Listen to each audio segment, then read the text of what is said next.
কানা আল্লাহ রাসূল সাল্লাল্লাহু আলাইহি ওয়াসাল্লাম বলেছেন, অত্যন্ত গুরুত্বপূর্ণ হাদিস কানা, ইন্নাল মুমিনা ইযা আযনাবা কানাত নুকতাতুন সাওদাউ ফি কলবি।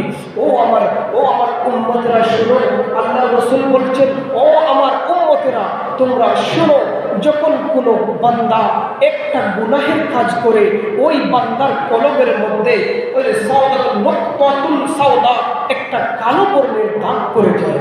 যখন কোনো উম্মত একটা গুনার কাজ করে আর এই গুনার কাজ করার কারণে তার কলবের মধ্যে একটা কালো দাগ পড়ে যায়, তারপরে কি হয় জানেন? আল্লাহ রাসূল বলছেন, ফাইন তাবা ওয়াস্তাগফারা সুকিলা কলবাহু, যদি সে সঙ্গে সঙ্গে গুনাহ করার পর ইস্তেগফার করে রব্বুল আলামিন তার গুনাহের কালো দাগকে দূর করে দেয়। সুবহানাল্লাহ। কি করলে? ইস্তেগফার করলে, তাওবা করলে, রব্বুল আলামিন গুনাহ করেছি